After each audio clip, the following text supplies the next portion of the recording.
So what we are going to do today is called a shifter realignment, recalibration or readjustment, whatever you want to call it. If you are facing sticky gear shifts or you feel like your gear lever is not actually providing you with that feel of a proper gear slotting, then this is the thing you need to do. So the very first thing you need to do is you need to remove this gear gaiter by just pushing at the front and lifting at the same time. So this will get removed. So as you can see, there is a hole in the shifter mechanism and there is a hole in the bottom piece as well. So we need to realign these holes and lock the shifter on its position.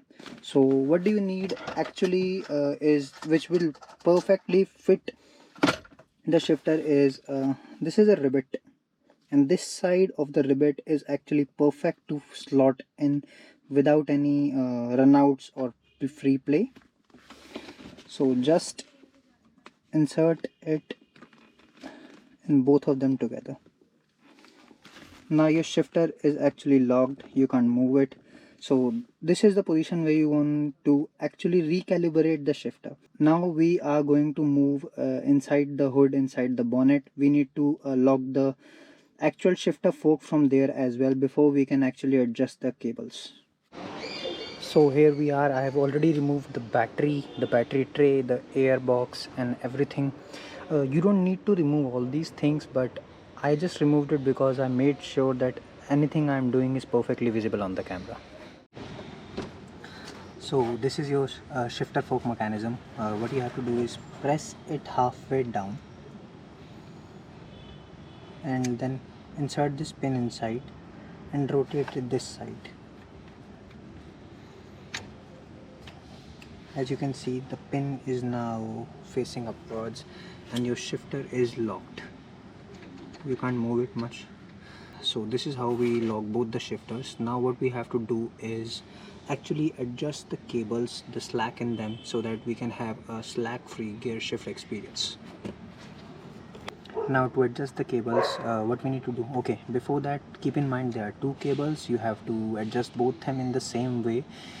On this side we can't actually see it because it's under the hard pipe, so I'm going to adjust this one, but the process remains same for this one as well. So what we need to do is hold it from the back side, and as you can see we have to grab this plastic part and pull it backwards. There's a reason why there's a spring to hold it back. As you can see, there are kind of arms to grab the bolt, and you can remove your gear cable. Now what I've done is I've removed this side of the plastic clamp that holds the gear cable to the shifter fork mechanism. So to remove this, you just need to pick this clip up and push it back. So here's the clip, keep it safe. Now you can remove this plastic attachment piece. So the thing I observed was I removed both of them, and this is from this side and this one is from the bottom one.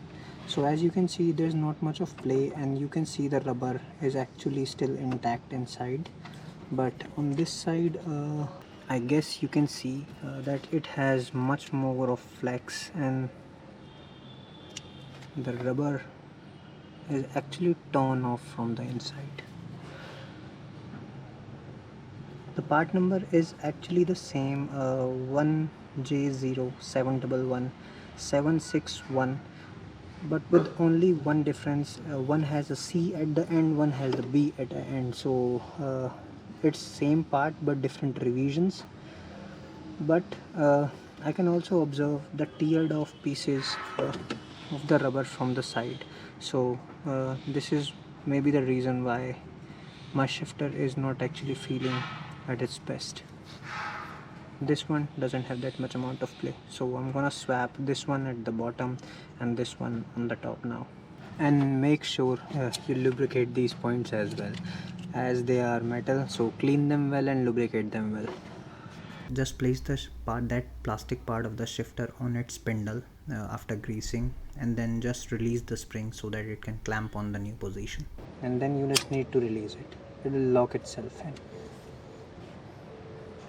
So same thing needs to be done with this side, and don't forget to lubricate this as well.